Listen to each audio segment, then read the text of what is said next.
আল্লাহর পয়গম্বর বলেন, মালের কোনো দোষ নাই, অর্থের কোনো দোষ নাই।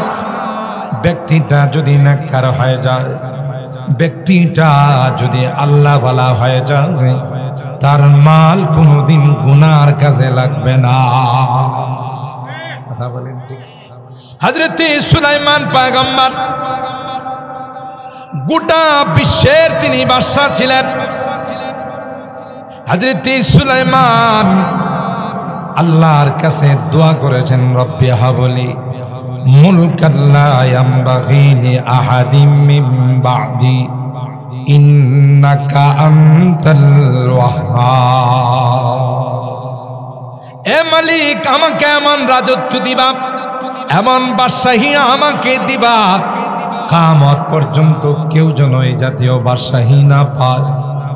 আল্লাহ দোয়া কবুল করেছেন। হযরতে সুলাইমান পয়গম্বর এত বড় রাজা বাদশাহ হওয়া সত্ত্বেও, এত অর্থের মালিক হওয়া সত্ত্বেও সুলাইমান নিজেকে কখনো মিসকিন ছাড়া কিছুই বলতো না। মালেরা আগার বাহার দি বাসি হামুদ নি'মা মালুন সালিহুন খান্দাস রাসূল। আল্লাহর হাবিব বলেন, ব্যক্তিটা যদি ভালো হয়ে যায়, ব্যক্তিটা যদি নেককার হয়ে যায়, তার মাল কোনোদিন কোনো গুনার কাজে লাগবে না। তার মাল তাফসীর মাহফিলে খরচ হবে, তার মাল মাদ্রাসায় লাগবে, তার মাল মসজিদের মধ্যে লাগবে, এতিম অসহায় যারা কোরআনের পাখি আছে তাদের পিছনে খরচ হবে। এই মাল দিয়ে কোনোদিন সে কোনো গুনাহ কামাবে না। وآتيناه من الكنوز ما إن مفاتحه لتنوء بالعصبة أولي القوة। যারা নেককার দিনদার আল্লাহওয়ালা তাদের একটি জামাত কারুনকে গিয়ে বললেন, ইয ক্বালা লাহু কওমুহু লা তাফরাহ। এক নাম্বার উপদেশ ছিল কারুন নানা টাকা পয়সা পার পর আমোদ ফুর্তিতে লিপ্ত হয় না, অবৈধ বিভিন্ন কিছুতে জড়িত হয় না, যেগুলো আল্লাহ পছন্দ করে না, পয়গম্বর পছন্দ করে না, ইসলাম পছন্দ করে না। এ কারণ যদি ভালো চাও, মঙ্গল চাও, এগুলো ছেড়ে দাও। ওয়াবতাগি ফীমা আতাকাল্লাহুদ দারাল আখিরাহ। আরে কারণ আল্লাহ তোমাকে অজস্র পরিমাণ টাকা পয়সা দিয়েছে, পর্যাপ্ত পরিমাণ টাকা পয়সার মালিক। এ কারণ যাও মসজিদে গিয়ে দান করো, মাদ্রাসায় গিয়ে, নবীর বাগানে গিয়ে দান করো, এলাকার অসহায় এতিম মিসকিন গরিবদেরকে দান করো, এলাকার জনসেবামূলক কাজে তুমি দান করো। এ কারণ তাইলে আল্লাহ তোমার পরকালকে সাজাই দিবে। 3 নম্বর নসিহত, ওয়ালা তানসা নাসিবাকা মিনাদ দুনিয়া। তুমি মনে করো না তোমার মাল শুধু তুমি একাই মালিক, না না, তোমার মালের মধ্যে আল্লাহ গরিব অসহায় মানুষের হক রেখে দিয়েছেন। সুবহানাল্লাহ। ওয়া ফি আমওয়ালিহিম হাক্কুল লিসাইলি ওয়াল মাহরুম। আল্লাহ বলেন, যারা বঞ্চিত গোষ্ঠী, যারা অসহায়, যারা গরিব মিসকিন, তাদের হক কিন্তু তোমার মালে দিয়ে দিলাম। ওয়ালা তাবগিল ফাসাদা ফিল আরদ। টাকা পয়সার কারণে, ক্ষমতার কারণে জমিনের মধ্যে, দেশের মধ্যে অশান্তি সৃষ্টি করো না। পাওয়ার দেখায়া আয়না ঘরে কাউকে বন্দি করো না, পাওয়ার দেখাইয়া কাউকে লাল ঘরে বন্দি করো না, পাওয়ার দেখায়া কাউকে গুম খুন করো না, অহেতু কাউকে ফাঁসির কাস্টে ঝুলাইও না। কারণ এই পাওয়ার হলো সাময়িক সময়ের জন্য। তা বলেন ঠিক কিনা? ওয়ালা তাবগিল ফাসাদা ফিল আরদ জমিনের মধ্যে অশান্তি সৃষ্টি করিও না। অশান্তি যারা সৃষ্টি করে, জমিনের মধ্যে ফিতনা যারা সৃষ্টি করে, আল্লাহ তাদেরকে পছন্দ করেন না। যেহেতু আল্লাহ পছন্দ করেন না, যে কোনো সময় আল্লাহ তার উপরে শাস্তি নাজিল করে দিবে। ক্বালা আমানতু বিল্লাহিল্লাযী আমানাত বিহি বানু ইসরাঈল ওয়া আনা মিনাল মুসলিমিন। ফেরাউন বলে, আল্লাহ আমি ঈমানদার, আমি একজন পাক্কা মুসলমান। আল্লাহ ডাক দেয়া কয়,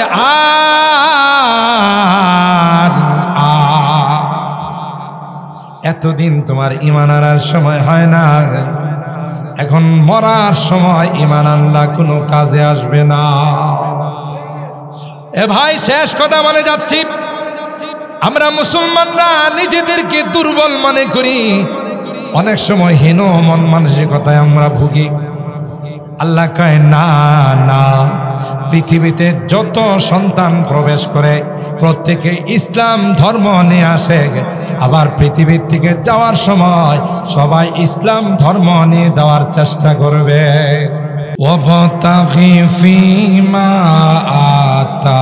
আতাকাল্লাহু দারাল আখিরাহ ولا تنس نصيبك من الدنيا وأحسن كما أحسن الله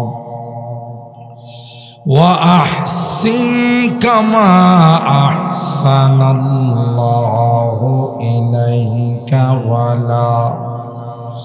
ولا تبغ الفساد في الأرض إن الله لا يحب المفسدين. وقال النبي صلى الله عليه وسلم من لم يشكر الناس لم يشكر الله أو كما قال عليه الصلاة والسلام. بارك الله لنا ولكم في القرآن العظيم ونفعنا وإياكم بالآيات والذكر الحكيم. صدق الله العظيم وصدق رسوله النبي الكريم ونحن على ذلك لمن الشاهدين والشاكرين والحمد لله رب العالمين. محبতের সাথে সকলে দরুদ শরীফ পড়ি। اللهم صل على محمد وعلى آل محمد كما صليت على إبراهيم وعلى آل إبراهيم إنك حميد مجيد. اللهم بارك على محمد وعلى آل محمد كما باركت على إبراهيم وعلى آل إبراهيم إنك حميد مجيد.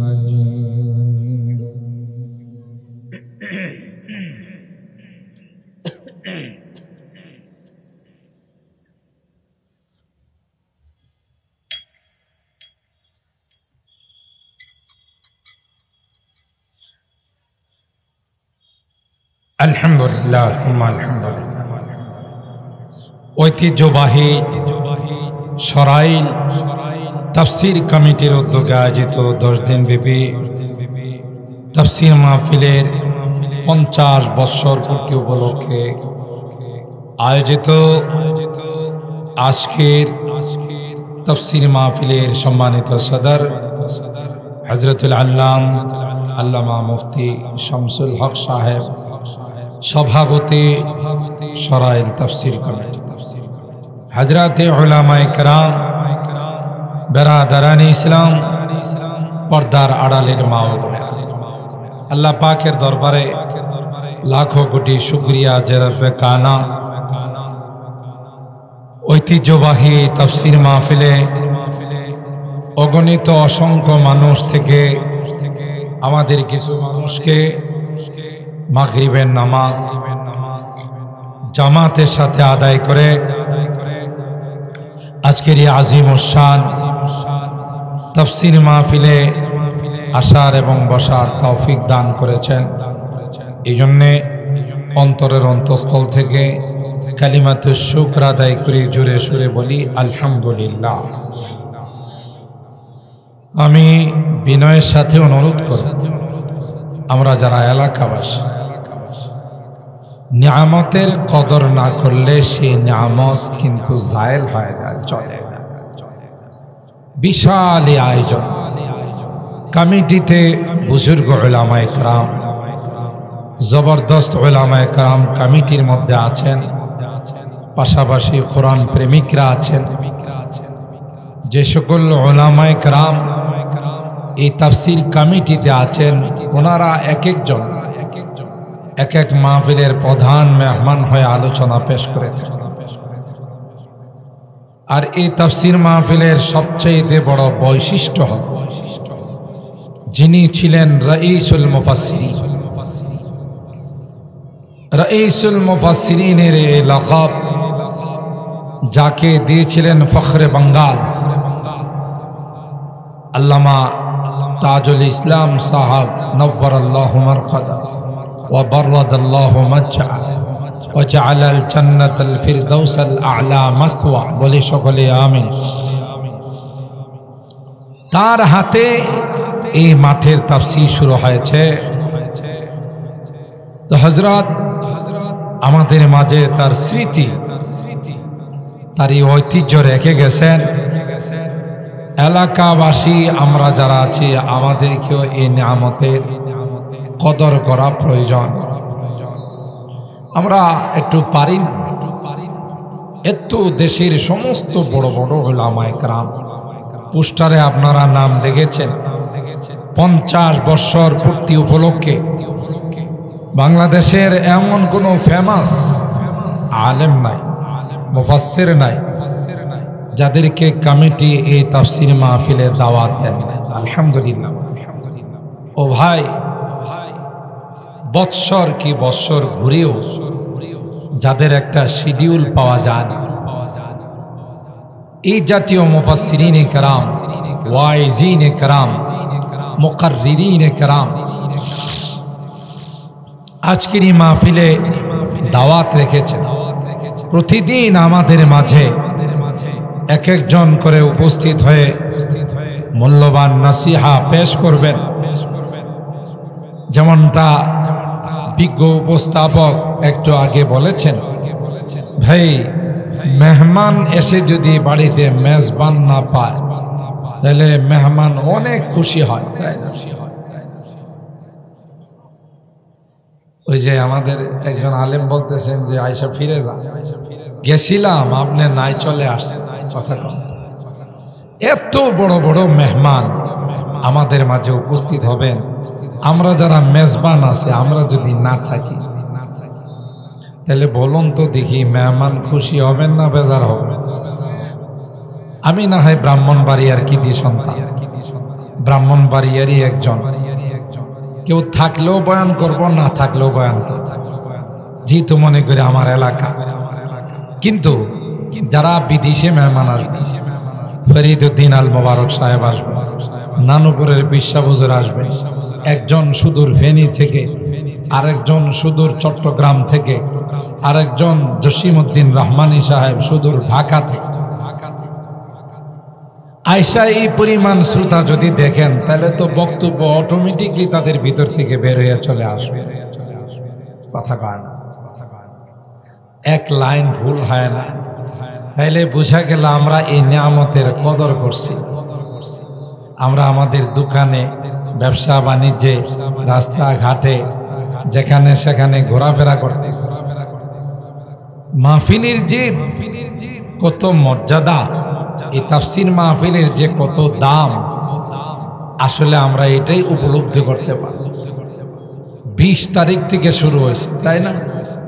হ্যাঁ, 21 তারিখ থেকে শুরু হয়েছে। 21, 22, 23, আজকে তৃতীয় দিন, তাই না? প্রথম দিন হলে একটু মেনে নেওয়া যায়, প্রথম দিন। আর আমাদের দেশের মানুষের একটা প্রবণতা হলো যত বরকত আছে সব শেষ দিন যায় জমা।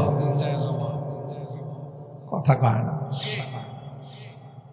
সবাই মনে করে 10 দিন 20 দিনের তাফসীর মাহফিলে, 3 দিনের ওয়াজ মাহফিলে, সম্মেলনে শেষ দিন যাব, আগের 2 দিনের সহ শেষের দিনের সব বরকত নিয়ে বাসাই। না ভাই, বিষয়টা এরকম না। রহমতে খোদা, আল্লাহর রহমতের দৃষ্টি যে কখন কার উপর পড়ে যাবে এটা আমরা কেউ জানি না। কথা বলেন ঠিক? এই জন্য প্রতিটি মুহূর্তকে গনিমত মানে নিয়ামতের শুকরিয়া আদায় করলে আল্লাহ নিয়ামত বাড়িয়ে দেন। সুবহানাল্লাহ। লা ইন শাকারতুম লা আযীদান্না। সূরা ইব্রাহিম আয়াত নাম্বার 7। আল্লাহ বলেন লা ইন শাকারতুম, তোমরা যদি আমার নিয়ামতের শুকরিয়া আদায় করো, লা আযীদান্না, অবশ্যই অবশ্যই আমি আল্লাহ তোমাদের নিয়ামতকে বাড়িয়ে দেব। অত্যন্ত মজবুত করে আল্লাহ বলেন লা আযীদান্না। আর যদি বিপরীত হয়, যেমন আমরা আজকের এত বড় এই নিয়ামতের কদর আমাদের কাছে, ওয়ালা ইন কাফারতুম, তোমরা যদি এই নিয়ামতের শুকরিয়া আদায় না করো, ইন্না আযাবি লাশাদীদ, আল্লাহ বলেন লা উআযিবান্না, অবশ্যই অবশ্যই তোমাদেরকে শাস্তির সম্মুখীন করা। আর আমার শাস্তি কিন্তু কঠিন শাস্তি, হালকা পাতলা কোনো শাস্তি না। তো ভাই, এটা আমার আলোচনার আগে 2টি কথা আপনাদের হালত দেখে বলব। তাই আবার বিনয়ের সাথে অনুরোধ করব, সেই উচালিয়াপাড়া মাদ্রাসার মধ্যে আওয়াজ যাচ্ছে, অনেক দূরে আওয়াজ যাচ্ছে। সাউন্ড সিস্টেম অনেক সুন্দর, রাজধানীর সাউন্ড সিস্টেম নিয়ে আসছেন কর্তৃপক্ষ, তাই না? সাউন্ড সিস্টেম অনেক ভালো, অলিতে গলিতে আওয়াজ যাচ্ছে। কিন্তু তারপরে যদি আমাদেরকে ঘরের থেকে, দোকান থেকে, রাস্তার থেকে বাইর করে মাঠে না নিয়ে আসতে পারে, তাহলে আমরা হতভাগা, বদনসিব। কোরআনের তাফসীরের ছাত্র বানার যোগ্যতা আমাদের মধ্যে আসলো, কোরআনের তাফসীরের ক্লাসে বসার সময় আমাদের মিলল না, তাহলে আমরা কত বড় দুর্ভাগ্য, কত বড় বদনসিব। আল্লাহ আমাদেরকে এই আজিম ও শান মাহফিলে আসার বসার, কোরআনে কারীমের ছাত্র বানার তৌফিক দান করুন, আমিন। যেহেতু তাফসীর মাহফিল, তাই আমি আপনাদের খেদমতে সূরা আল কাসাস এর 76 এবং 77 নম্বর আয়াত, এই 2খানা আয়াত কোরআনে কারীমকে সামনে নিয়ে তেলাওয়াত করেছি। সরকারে দু আলম, महबूब किबरिया सैयदुल कौनैन सैयदुल सखदाइन हजरत मुहम्मदुर रसूलुल्लाह सल्लल्लाहु ताआला अलैहि ওয়াসাল্লামের অসংখ্য হাদিস থেকে ছোট্ট একখানা হাদিস পাঠ করেছি। চেষ্টা করব আয়াতে কারিমাগুলোকে এবং হাদিসকে সামনে নিয়ে এই আয়াতে কারিমাগুলোর কিছু অর্থ, তাফসীর তো আমরা বুঝি না, জানিও, আমাদের দ্বারা তাফসীর হয় না, কিছু অর্থ আপনাদের সামনে পেশ করার আল্লাহ পাকের দরবারে তৌফিক চাই। সকলে বলুন আল্লাহুম্মা আমিন। আল্লাহ পাক এই আয়াতে কারিমা হযরত মূসা পয়গম্বরের চাচাতো ভাই, যার নাম ছিল কারুন, কারুনের নাশুকরি অকৃতজ্ঞতার কিছু আলোচনা আল্লাহ এখানে পেশ করছে। এর দ্বারা উদ্দেশ্য হলো কারুন আমার নিয়ামতকে অস্বীকার করার কারণে, আমার নিয়ামতকে পাওয়ার পর অবমূল্যায়ন করার কারণে কারুনের যে পরিণতি হয়েছে, কিয়ামত পর্যন্ত যারাই কারুনের মতো নিয়ামত পাওয়ার পর অকৃতজ্ঞ হবে, না শুকুর হবে, না ফরমান হবে, তাদের পরিণতিও ওই রকমই হবে। কথা বলেন ঠিক কিনা? কোরআনে কারীমে যত ঘটনা আল্লাহ বর্ণনা,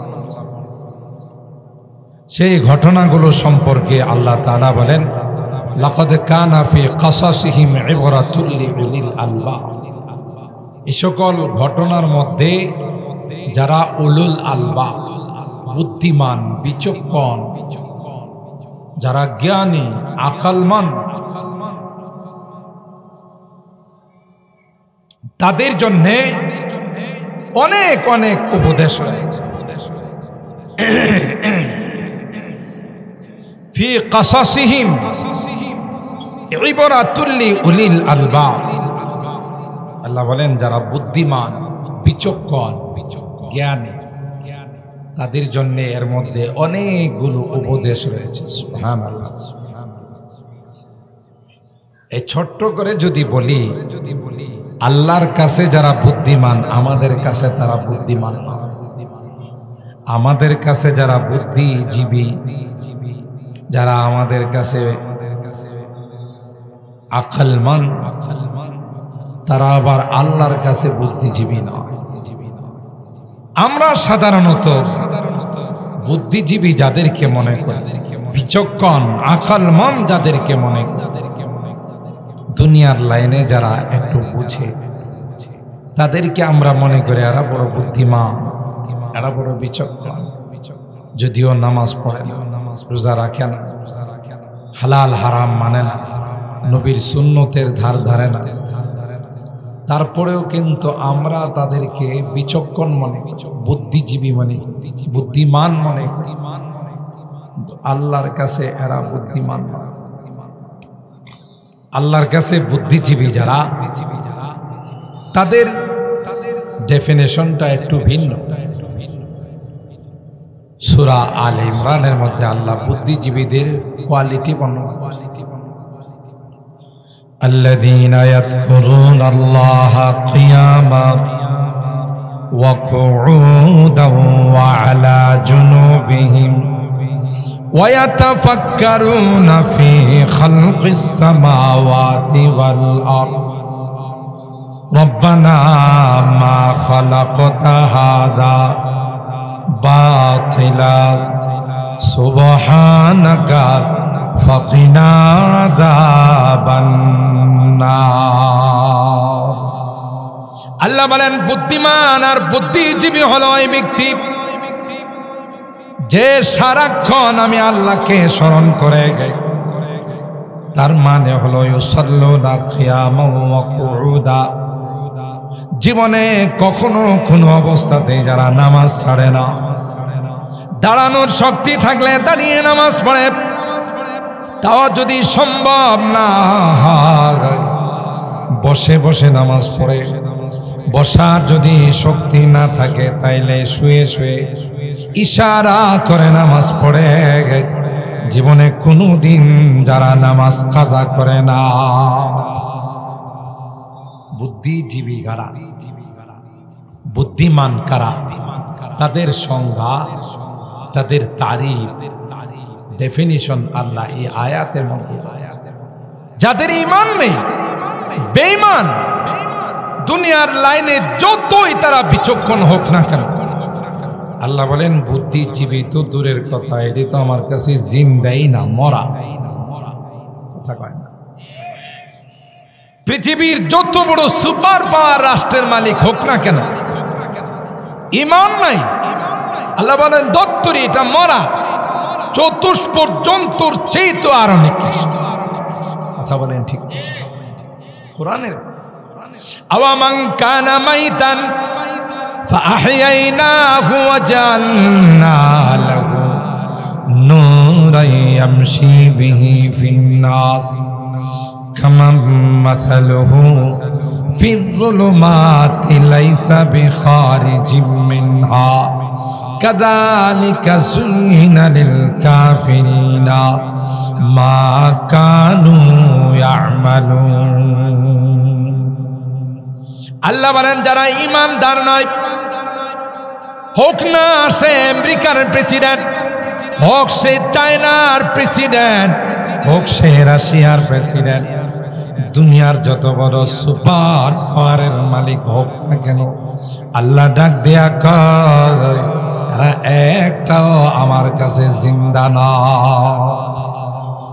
জিন্দাই না, বুদ্ধিমান তো পরে মরা। আল্লাহু আকবার। আল্লাহ বলেন এটি মরা। যারা ঈমানদার, যাদের মধ্যে ঈমান আছে, আল্লাহ বলেন এরাই হলো জিন্দা। বেঈমান কাফের আল্লাহ কয় এরা হলো মরা। যেমন মৃত্যু জিনিসের কোনো দাম নাই, মৃত্যু জিনিসের যেমন কোনো পাওয়ার নাই, আল্লাহ কয় এদেরও আমার কাছে এক পয়সার দাম না। সূরা যুখরুফের আয়াতের মধ্যে আল্লাহ ওয়ালাউলা ইয়াকুনান নাসু উম্মাতাও ওয়াহিদা লাজআলনা লিমান ইয়াকফুরু বিররহমানি লিবুয়ুতিহিম সুকুফা ওয়া মাআরিজ আলাইহা ইয়াসআদুন। কই যদি ঈমানদারদের ঈমানের উপরে খাতরা না, ভয় না হতো, যত বেঈমান আর কাফের মুশরিক আছে, আল্লাহ বলেন তাদের বাড়িঘর, থাকার খাট, বসার চেয়ার, টেবিল, সিঁড়ি সবগুলো আমি আল্লাহ স্বর্ণে পরিণত করে দেব। কেন? ওমা লাহুম ফিল আখিরাতি মিন খালাক, পরকালে তাদের ভাগ্যে পিটন ছাড়া আর কিছু না। কথা কান। আগে সুখ শান্তিতে ছিলা, আগে আরাম আয়েশে ছিলা দুনিয়াতে, পরকালে যাওয়ার সাথে সাথে তোমার উপরে শাস্তি শুরু হয়। যেমন একটা সময় দেখা যায় কেউ কেউ টাকার পাহাড় বানায়, পরবর্তীতে গুহাতে বিভিন্ন জায়গাতে আত্মগোপন করে সময় কাটায়।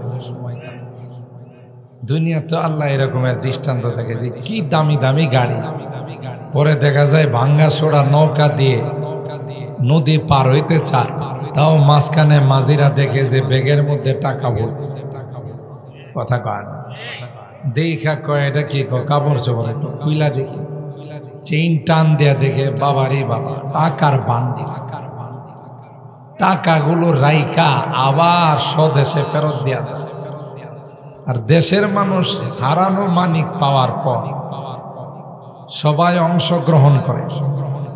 ডাক্তাররা শেষ পর্যন্ত মন্তব্য করে যে পরিমাণ হাদিয়া তোফা ওনার গায়ে পড়ছে, নিচের অংশ টিকানো বড় কঠিন।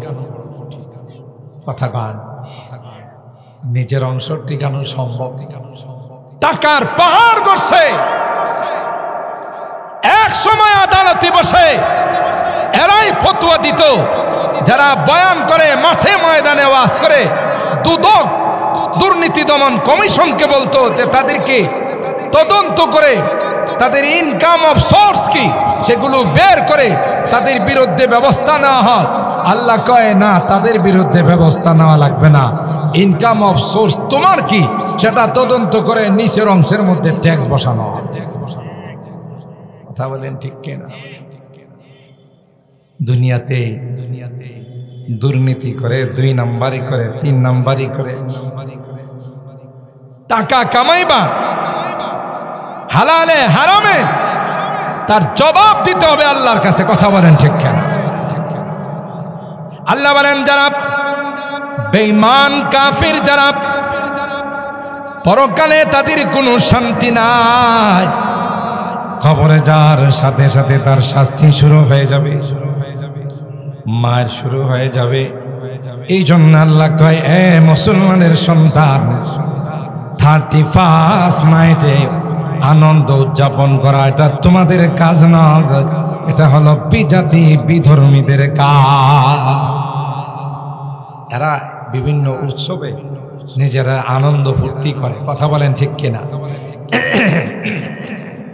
কারণ পরকালে তাদের শুধু শাস্তি আর শাস্তি।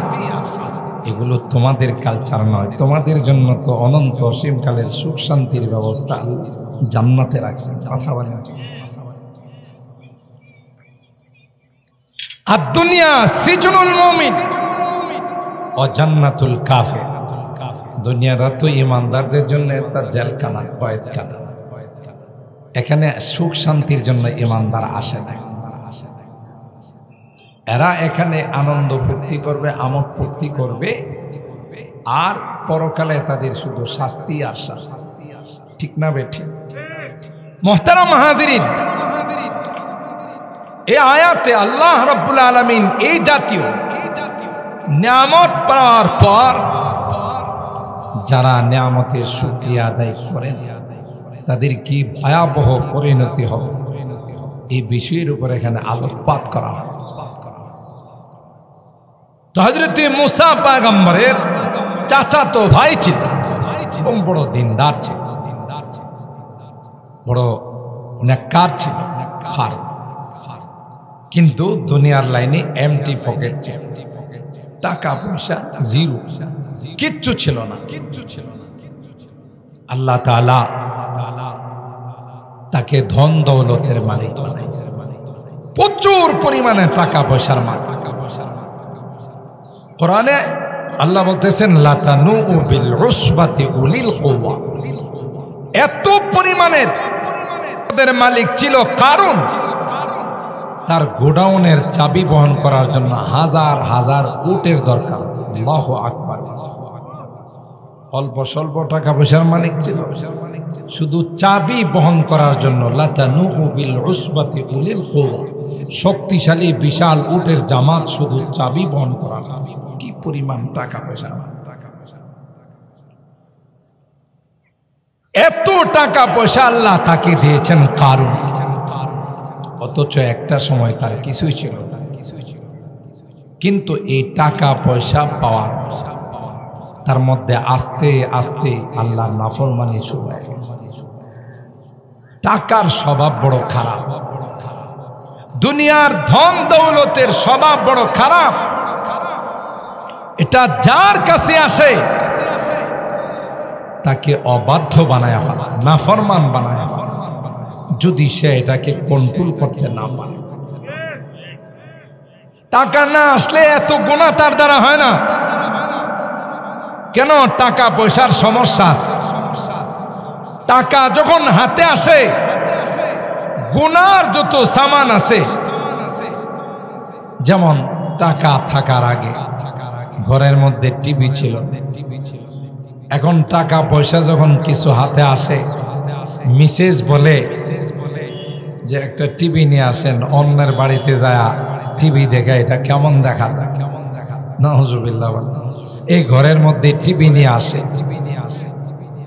আর টিভি নিয়ে আসলে তো তার মধ্যে যত গুনার সামান, নাফরমানির যত সামান, এটা কিসের কারণে হলো? টাকা আসে। টাকা বড় খারাপ, অর্থ বড় খারাপ যদি এটাকে সঠিক অর্থে ব্যবহার করা হয়। আল মালু সালিহ লিররাজুলিস সালিহ, ব্যক্তিটা যদি নেককার হয় তার মালটাও নেককার হয়। সুবহানাল্লাহ। এই টাকা পয়সা যাদের হাতে আছে, গত কিছুদিন পূর্বে নরসিংদী আসজাদ মাদানী দামাত বারাকাতুহুমুল আলিয়া, তিনি আসছিলেন, একজন হাজী সাহেব। ইনি একটা মসজিদ আর মাদ্রাসা বানাইছে। মাদ্রাসার নাম হলো মদিনাতুল উলুম। এটা মাধবদীর থেকে একটু আয়সা 5 জনের থেকে একটু মাঝামাঝি ভিতরে। আল্লাহু আকবার, এত সুন্দর করে সাজাইছে। মাদ্রাসা মসজিদে ঢুকলে মনে হয় যে জান্নাতের বাগানে ঢুকছে, এত টাকা পয়সা খরচ। তো ওখানকার এক মুহতামিম সাহেব বললেন, হুজুর কতবার যে ভাঙছে তার কোনো হিসাব নাই। একবার করে চয়েস হয় না, ভাঙিয়া ভাঙা, আবার করে, আবার নতুন করে, এরপরে এই পর্যায়ে আসছে। বিশাল মাঠ, এই তো বড় একটা মাঠ, এই মাঠ মাদ্রাসার নামে দিচ্ছে। আল্লাহু আকবার বললেন। এই মাঠে মাহফিল, মাঠের সামনে 10 তলা বিল্ডিং, এটাও মাদ্রাসার নামে দিয়ে যা ইনকাম আসবে সব। মাদ্রাসা তো সেই রকম ভাবে সাজায়। তাহলে তিনিও টাকা পয়সার মালিক, কিন্তু এই টাকা কোনো সিনেমা হলে লাগায় না, কথা কয় না। এই টাকা কোনো গানের আসরে খরচ করে না, এই টাকা কোনো অবৈধ পন্থায়, কোনো নাফরমানিতে খরচ করে না। তার দিলের তামান্না, বলছেন তিনি, আমার সাথেও কথা হয়েছে, হুজুর আমি তো থাকবো না, একটা জান্নাতি বাগান সাজায়।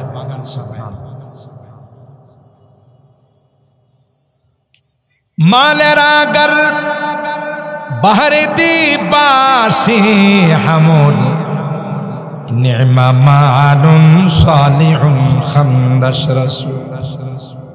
আল্লাহর পয়গম্বর বলেন, মালের কোনো দোষ নাই, অর্থের কোনো দোষ নাই। ব্যক্তিটা যদি নেককার হয়ে যায়, ব্যক্তিটা যদি আল্লাহ ওয়ালা হয়ে যায়, তার মাল কোনোদিন গুনার কাজে লাগবে না। কথা বলেন ঠিক। হযরত সুলাইমান পয়গম্বর গোটা বিশ্বের তিনি বাদশা ছিলেন। হযরত সুলাইমান আল্লাহর কাছে দোয়া করেছেন, রব্বি হাবলি মুলকান লা ইয়ামবাগি লি আহাদিন মিন বা'দি ইন্নাকা আনতাল ওয়াহ্হাব। এ মালিক, আমাকে এমন রাজত্ব দিবা, এমন বাদশাহী আমাকে দিবা, কিয়ামত পর্যন্ত কেউ যেন এই জাতীয় বাদশাহী না পায়। আল্লাহ দোয়া কবুল করেছেন। হযরতে সুলাইমান পয়গম্বর এত বড় রাজা বাদশাহ হওয়া সত্ত্বেও, এত অর্থের মালিক হওয়া সত্ত্বেও, সুলাইমান নিজেকে কখনো মিসকিন ছাড়া কিছুই বলতো।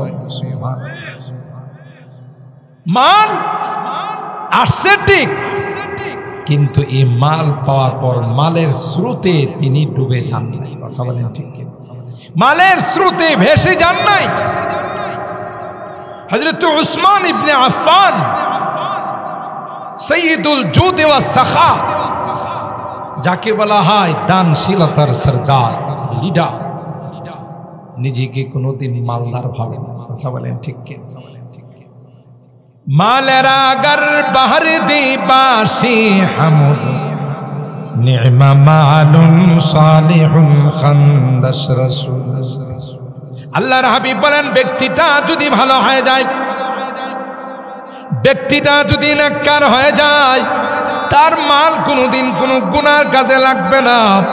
তার মাল তাফসীর মাহফিলে খরচ হবে, তার মাল মাদ্রাসায় লাগবে, তার মাল মসজিদের মধ্যে লাগবে, এতিম অসহায় যারা কোরআনের পাখি আছে তাদের পিছনে খরচ হবে।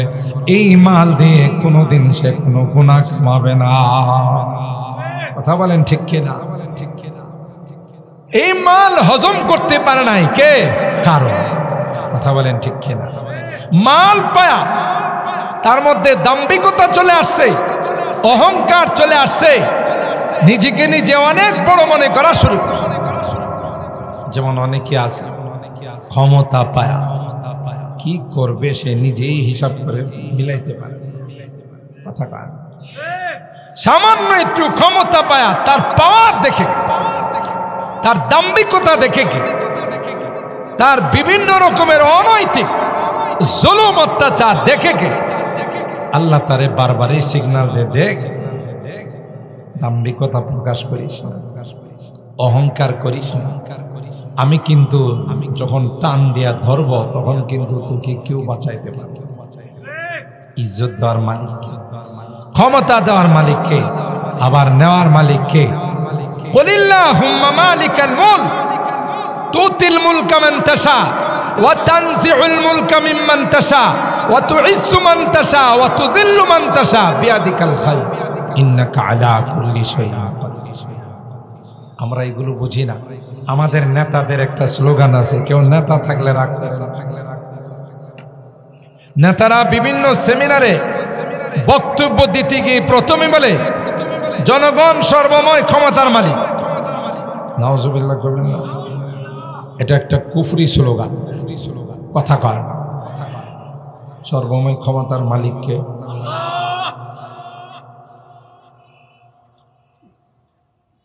জনগণকে খুশি করার জন্য যারা জনগণকে সর্বময় ক্ষমতার মালিক বলে, নিঃসন্দেহে এটা কুফরি কথা। কথা বলেন ঠিক কিনা?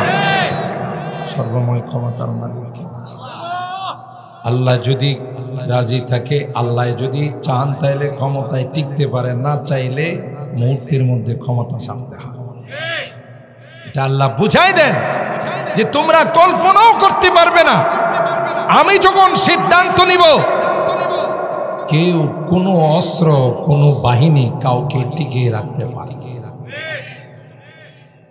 মুহতারাম হাজির, কারণ না এটা বুঝতে পারে নাই, টাকার গরমে সে বিভিন্ন রকমের অনৈতিক কাজ, গানের আসর, জোয়ার আসর, মদের আসর, কথা বলেন ঠিক কিনা,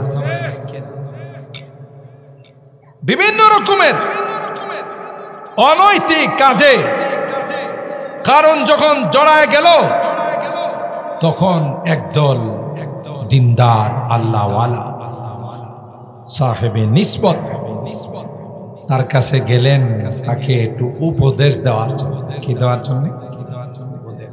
হারি, তুমি যে পথে চলতেছো, যে রাস্তায় চলতেছো, এটা তো সফলতার রাস্তা না, এটা তো তোমার ধ্বংসের রাস্তা। তুমি যেভাবে গানের আসর, মদের আসর, জোয়ার আসর, নারীবাজি, আরো যত অনৈতিক কাজ করতেছো, তাফসীরের অনুমতি নিতে গেলে তোমায় টাকা চাও, তোমার মতো এরকমের নালায়েক, তোমার মতো এরকমের নাফরমান আল্লাহর জমিনে দ্বিতীয় গণ। একটা সময় কিন্তু তাফসীর মাহফিল, ওয়াজ মাহফিল করতে গেল থানায় দৌড়াইতে দৌড়াইতে পায়ের স্যান্ডেল ক্ষয়ে গেছে। যদিও এই দিন আমরা আশা করি আর বাংলাদেশে দ্বিতীয়বার আসবে। কথা বলেন ঠিক কিনা? আশা করি আর আসবে না ইনশাআল্লাহ। কোরআনের বিরুদ্ধে যারা চলবে, ইসলামের বিপক্ষে যারা যাবে, তাদের মনে রাখতে হবে যে কোনো না কোনো দিন তাদের পরাজয় অনিবার্য। কথা বলেন ঠিক কিনা? শাস্তি চলে আসবে, এটাই বাস্তব। কিন্তু লোভ, অর্থের লোভ, পদের লোভ, এই সব কিছু এমন পর্যায়ে পৌঁছে দেয়, আস্তাগফিরুল্লাহ, এই কারণ এই টাইপের হয়ে গেছে। وآتيناه من الكنوز ما إن مفاتحه لتنوء بالعصبة أولي القوة। যারা নেককার দিনদার আল্লাহওয়ালা, তাদের একটি জামাত কারুনকে গিয়ে বললেন, ইয ক্বালা লাহু কওমুহু লা তাফরাহ। এক নাম্বার উপদেশ ছিল কারুন নানা টাকা পয়সা পার পর আমোদ ফুর্তিতে লিপ্ত হয় না, অবৈধ বিভিন্ন কিছুতে জড়িত হয় না, যেগুলো আল্লাহ পছন্দ করে না, পয়গম্বর পছন্দ করে না, ইসলাম পছন্দ করে না। এ কারণ যদি ভালো চাও, মঙ্গল চাও, এগুলো ছেড়ে দাও। লা তাফরাহ। ইসলামের বাইরে গিয়ে, গন্ডির বাইরে গিয়ে কোনো আমোদ ফুর্তি করা, এটা কোনো আমোদ ফুর্তি নয়, এটা ধ্বংসের কারণ।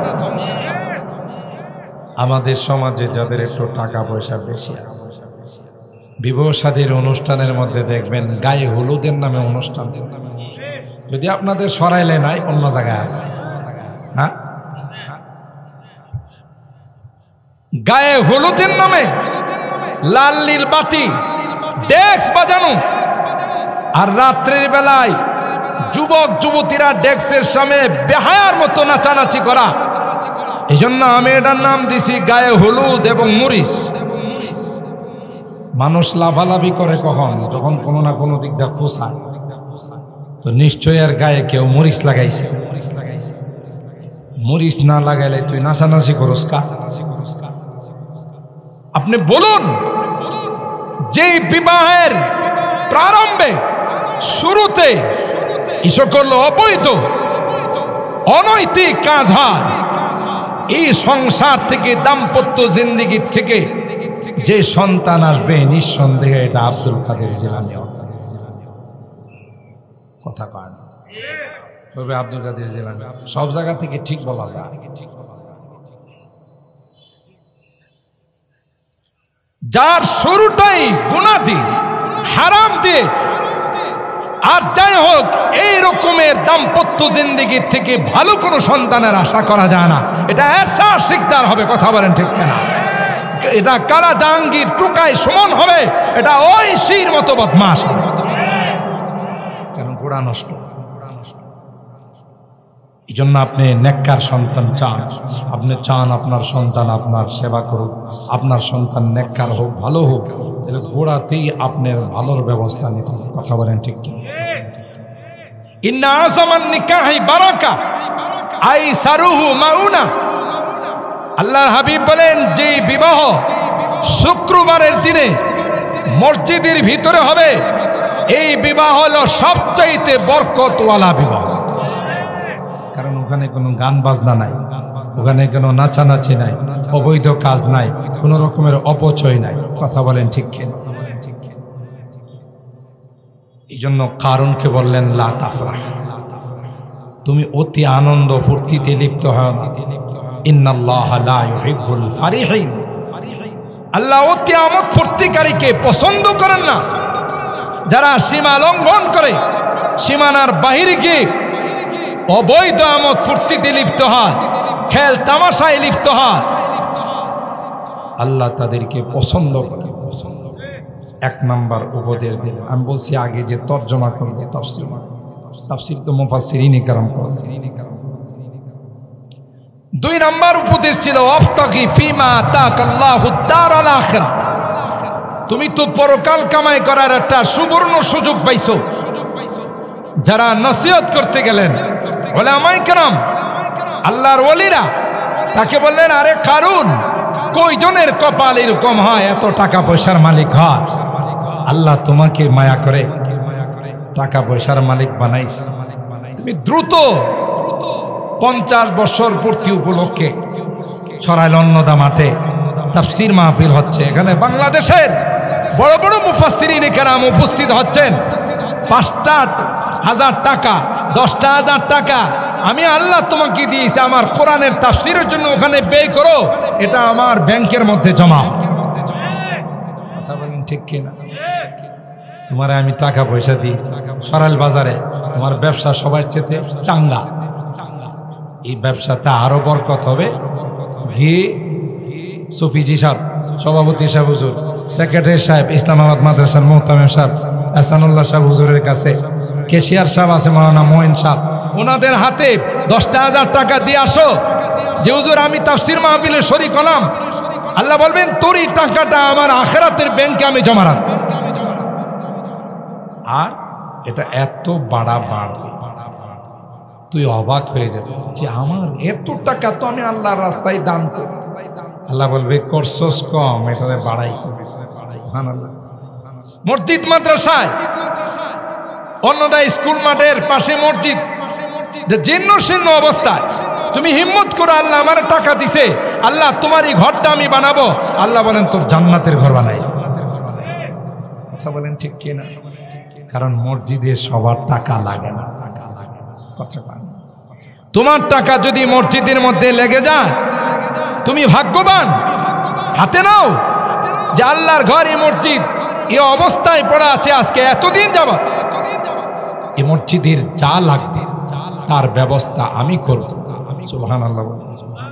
তাহলে তোমার টাকাটা কাজে লাগবে, যদি পরকাল কামাই করার একটা সুবর্ণ সুযোগ। এতিম, অসহায়, বিধবা, চলতে পারে না, রাত্রের বেলায় মানুষের বাড়িতে বাড়িতে গিয়া হাক ডাক মারে, আছেন কেউ? আমার স্বামী নাই, আমি অসহায়, আমারে কিছু খানা দেওয়ার সাহায্য করো। তোমার দোকানে কি বলে আমি এতিম, আমার বাবা নাই, আমার কি 100 টাকা দিবেন, আমি দুপুরে খাইতে পারি নাই। আল্লাহ বলেন যদি তুমি আমার জন্য এই সকল জায়গাতে দান করতে পারো, ওয়ায়ুতঈমুনা আত-তাআমা আলা হুব্বিহি মিসকিনাও ওয়া ইয়াতীমাও ওয়া আসীরা ইন্নামা নুতঈমুকুম লিওয়াজহিল্লাহ লা নুরিদু মিনকুম জাযাআও ওয়ালা শুকুরা। আল্লাহ বলেন তুমি তাদেরকে দাও না, আমাকে দিয়েছো। টাকা দিয়া পরকাল কাম। ওয়াবতাগি ফীমা আতাকাল্লাহুদ দারাল আখিরাহ। আরে কারণ আল্লাহ তোমাকে অজস্র পরিমাণ টাকা পয়সা দিয়েছে, পর্যাপ্ত পরিমাণ টাকা পয়সার মালিক। এ কারণ যাও মসজিদে গিয়ে দান করো, মাদ্রাসায় গিয়ে, নবীর বাগানে গিয়ে দান করো, এলাকার অসহায় এতিম মিসকিন গরিবদেরকে দান করো, এলাকার জনসেবামূলক কাজে তুমি দান করো। এ কারণ তাইলে আল্লাহ তোমার পরকালকে সাজাই দিবে। এটা কি শুধু কারণের নসিহত না? বর্তমানে যারা আছে টাকা পয়সার মালিক তাদেরকে কোরআন কি শুধু কারণের জন্য না, এখানকার জন্য কিয়ামত পর্যন্ত যারাই টাকা পয়সার মালিক হবে সবার জন্য কোরআনের এই নসিহত। 3 নম্বর নসিহত, ওয়ালা তানসা নাসিবাকা মিনাদ দুনিয়া। তুমি মনে করো না তোমার মাল শুধু তুমি একাই মালিক, না না, তোমার মালের মধ্যে আল্লাহ গরিব অসহায় মানুষের হক রেখে দিয়েছেন। সুবহানাল্লাহ। ওয়া ফি আমওয়ালিহিম হাক্কুল লিসাইলি ওয়াল মাহরুম। আল্লাহ বলেন যারা বঞ্চিত গোষ্ঠী, যারা অসহায়, যারা গরিব মিসকিন, তাদের হক কিন্তু তোমার মালে দিয়ে দিলাম। এখানেও তাদের হক আছে। ওয়ালা তানসা নাসিবাকা মিনাদ দুনিয়া। এটা তুমি ভুলে যেও না যে তাদের একটা অংশ তোমার মালের মধ্যে আসে। তোমাকে আল্লাহ এই টাকা পয়সার মালিক বানিয়েছেন, তুমি এককভাবে এটা ভোগ করবা সেই জন্য নয়, তাদেরকে দিবা, তাইলে মালে বরকত হবে। দিবা না, এই মাল ধ্বংস হয়। সূরা আল কলমের মধ্যে আল্লাহ একটা ঘটনা বয়ান করছে, আমি শুধু টাচ দিয়ে যাচ্ছি, আপনারা যেহেতু শিক্ষিত মানুষ। বাগান থেকে খেজুর কাটতে যাবে, তো দিনের বেলায় খেজুর কাটতে গেলে ফকির মিসকিনরা জানে যে খেজুর কাটার মৌসুম, এই জন্য ফকির মিসকিনরা যায় ভিড় জমা। ঠিক খেজুর কাটার পর আমাদের কিছু খেজুর দিবে। এই চালাকের গোষ্ঠী করছে কি না, দিনের বেলায় খেজুর কাটতে যাব না, রাত্রের বেলায়। যখন ফকির মিসকিন অসহায়রা ঘুমে থাকবে, এরা কিছু জানবে না, তখন আমরা গিয়ে বাগান থেকে খেজুর কাইটা নিয়ে আসবো, বাস এদেরকে দেওয়া লাগলো না, আমরা পুরোটাই পাই। আসবাহাত কাসরিম ফাতানাদাউ মুসবিহিন আনিগদু আলা হারসিকুম। যখনই প্ল্যান করে রাত্রির বেলায় বাগানে ফসল কাটার জন্য গেল, ফল কাটার জন্য গেল, গিয়ে দেখি পুরা বাগান, পুরা জমিন আগুনে পুড়ায় ছাই করে। নাউজুবিল্লাহ কইবেন না। এখন এরা মাথায় হাত দিয়ে কয় হায় হায়, এত সুন্দর বাগান, এত সুন্দর ধান, এত সুন্দর গম, এত সুন্দর সরিষা দেখে গেলাম, তুকায় তুকায়, বাদায় বাদায় বড় বড় খেজুর। এখন দেখি গাছ পুড়ে গেছে।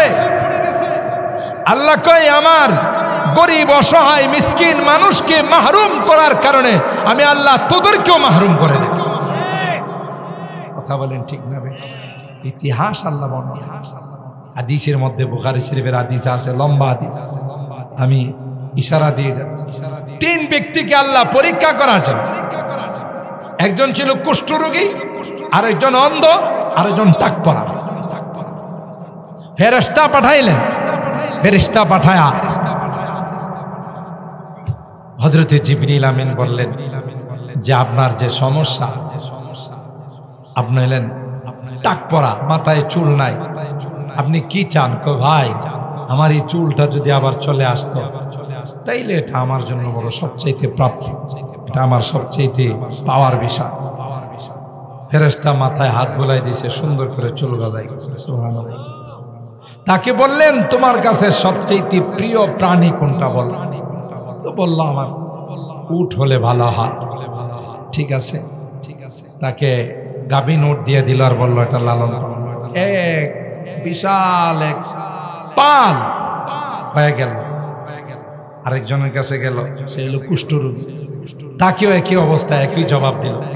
বললো তোমার কাছে সবচাইতে পছন্দনীয় মাল কি? ও গাভী। তা দিয়ে দিল। ওই গাভী লালন পালন করে সে কি হলো, বিশাল পাল হয়ে গেল। অন্ধের কাছে গেছে, অন্ধওয়ালা বলল ভাই তোমার কাছে সবচাইতে প্রিয় জিনিস কি বলো? অন্ধ বলল দুইটা চোখ যদি আল্লাহ আমারে ফেরত। হাত বোলাই দিছে চোখের মধ্যে, আল্লাহ তাআলা চোখ ভালো করে দিছে। তোমার কাছে সবচাইতে প্রিয় তো ছাগল, ভেড়া, দুম্বা, এগুলো আমার কাছে সবচেয়ে পাপকে পাপ। এখন সবাই খুব আনন্দ, সেই অজস্র পরিমাণ টাকা পয়সার মালিক। আল্লাহ আবার পাঠাইলেন জিবরাইলকে, এবার পরীক্ষা করতে যাও। এগুলো পাওয়ার পর তারা আল্লাহর নিয়ামতকে ভুলে গেছে না নাফরমান হয়ে গেছে। তিনজনের কাছে আসলো, আমি শুধু কাটসাট করে বলতেছি।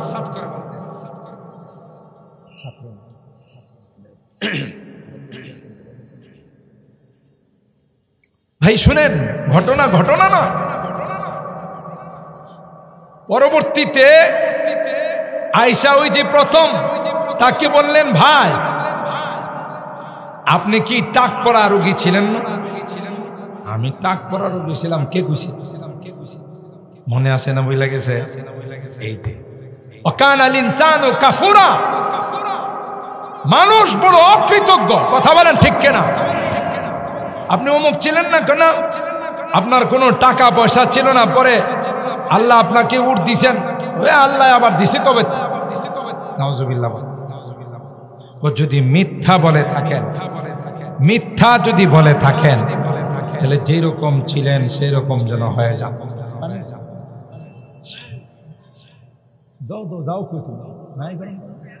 আচ্ছা ঠিক আছে, ঠিক আছে মুহতারাম হাজরিন।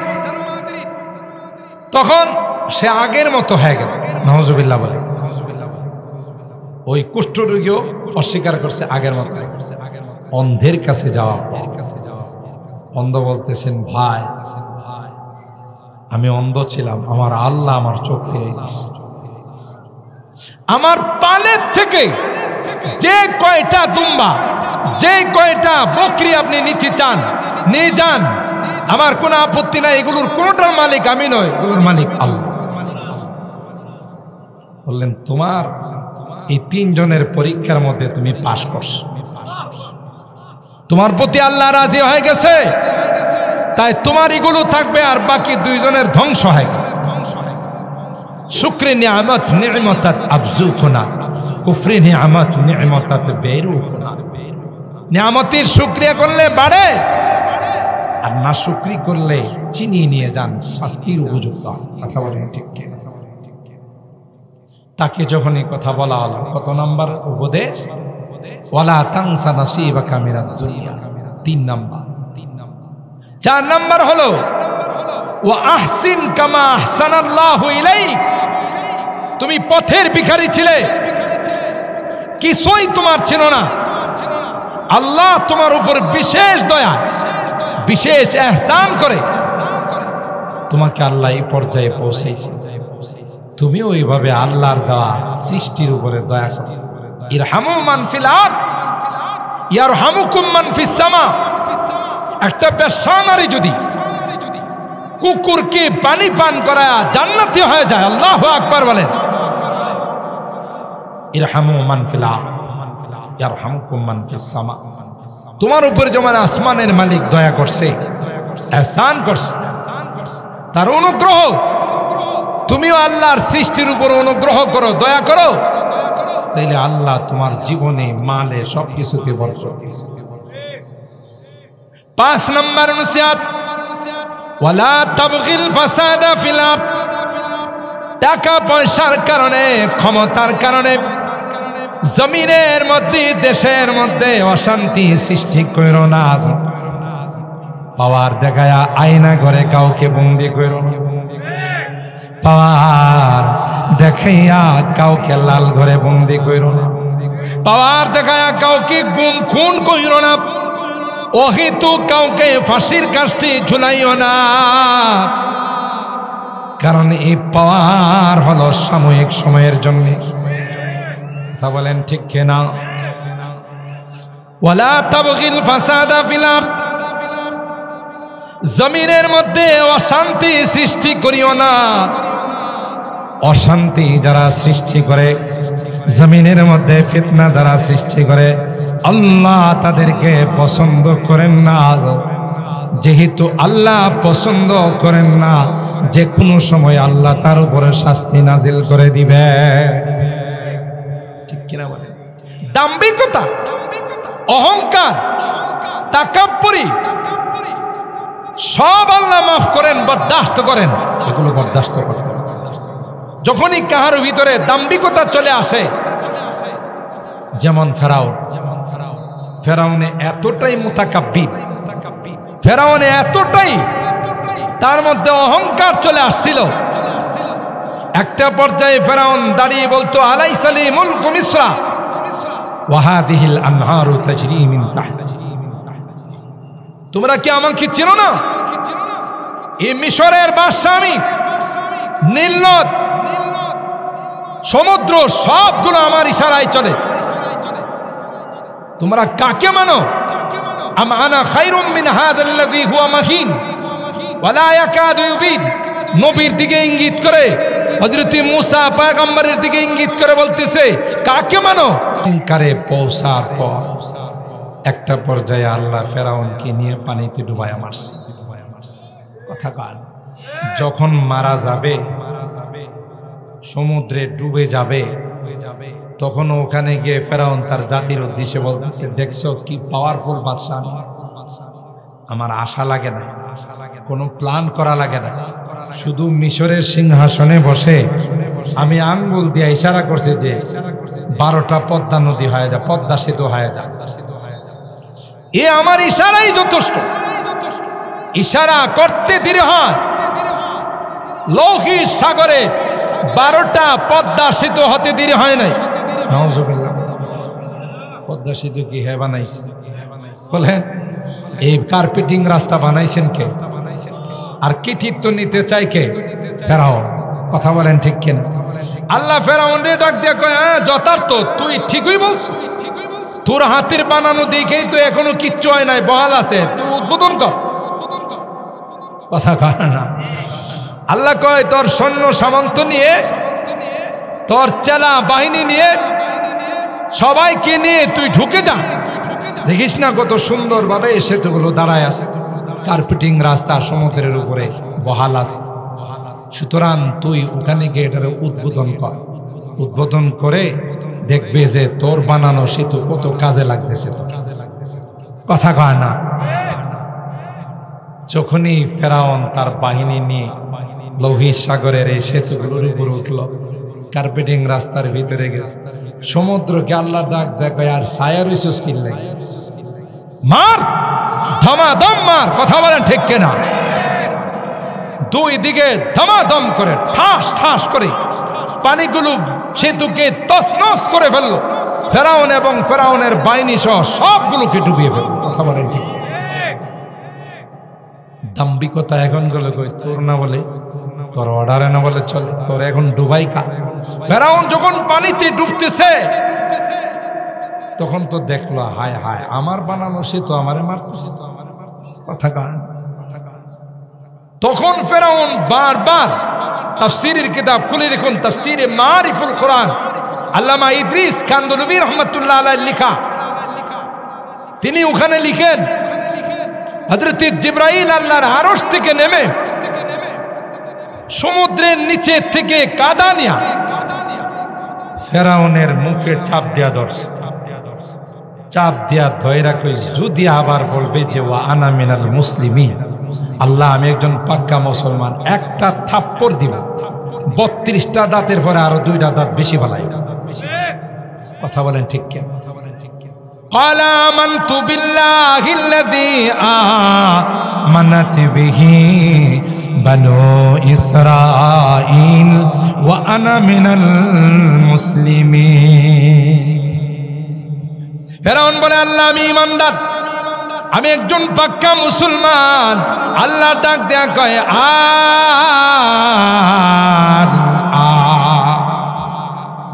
এতদিন তোমার ঈমান আনার সময় হয় না, এখন মরার সময় ঈমান আনলা কোনো কাজে আসবে না। এ ভাই শেষ কথা বলে যাচ্ছি, আমরা মুসলমানরা নিজেদেরকে দুর্বল মনে করি, অনেক সময় হীন মন মানসিকতায় আমরা ভুগি। আল্লাহ কয় না না, পৃথিবীতে যত সন্তান প্রবেশ করে প্রত্যেকে ইসলাম ধর্ম নিয়ে আসে, আবার পৃথিবীর থেকে যাওয়ার সময় সবাই ইসলাম ধর্ম নিয়ে দেওয়ার চেষ্টা করবে। শুরু তো ইসলাম, শেষও ইসলাম, আর মাঝখানে যত ধর্ম আছে এগুলো মানব রচিত ধর্ম, একটাও আল্লাহর কাছে গ্রহণযোগ্য না। ঠিক না বে ঠিক? আল্লাহ কোরআনে বলেন যে প্রত্যেকটা বিজাতি, ফেরাউন বলেন, নমরুদ বলেন, আবু জাহেল বলেন, হামান বলেন, কারুন বলেন, ডোনাল্ড ট্রাম্প বলেন, শি জিনপিং বলেন, অথবা ভ্লাদিমির পুতিন বলেন, দাদা নরেন্দ্র মোদী বলেন, সবগুলো যাওয়ার সময় ঈমান এবং ইসলাম গ্রহণ করার যাওয়ার চেষ্টা করবে। আল্লাহ ডিক্লেয়ার দিবেন ফালাম ইয়াকু ইয়ানফাউহুম ঈমানুহুম লাম্মা রাআউ বাসানা, এখন মেয়াদ শেষ, তোমার ঈমান আমার কাছে গ্রহণযোগ্য না। কথা বলেন ঠিক কি হলো? শেষ পর্যন্ত কারণে এই নসিহতগুলো করার পর আল্লাহর এই নসিহতগুলো মানল। কি কয়, হে মিয়া ওয়াজ করতে আইছো না, খাওয়া দাওয়া করে কোনো কাম নাই, আমার ওয়াজ করতে আইছো। আল্লাহ আমার কবে দিল, আমার যোগ্যতা বলে আমি মাল অর্জন করছি। নাউজুবিল্লাহ করেন। ক্বালা ইন্নামা উতীতুহু আলা ইলমিন, নিজের উপরে নিয়ে আল্লাহর নিয়ামতকে স্বীকার করতে রাজি হলেন। ফাখাসাফনা বিহি ওয়া বিদারিহি, কোরআনে আল্লাহ বলেন কারণ এবং কারণের গোষ্ঠী, কারণের ধন সম্পদ সবগুলোকে আমি আল্লাহ জমিনের মধ্যে ধসাই দিয়েছি। আমার পুরো আলোচনার সারাংশ হলো ভাই, যেই রকমের নিয়ামতি আল্লাহর আমরা পাবো, সাথে সাথে তার শুকরিয়া আদায় করব। শুকরিয়া না করে যখনই কেউ অহংকার করবে তার পরিণতি অত্যন্ত ভয়াবহ। আমাদের চোখের সামনে যারা আল্লাহকে মানছে তাদের আল্লাহ তাআলা উজ্জ্বল করে দিয়েছেন, যারা মানে নাই তাদের পরিণতি ভয়াবহ হয়েছে। আল্লাহ পাক আমাদের এই আজিমুশ শান তাফসীর মাহফিলে প্রতিদিন সময় মতো এসে উলামায়ে কেরামদের আলোচনা শুনে তাফসীর শুনে সেইভাবে চলার তৌফিক দান করুন, আমিন। ওয়া আখিরু দাওয়ানা আনিল হামদুলিল্লাহি রাব্বিল আলামিন। আসসালামু আলাইকুম ওয়া রাহমাতুল্লাহি ওয়া বারাকাতুহু।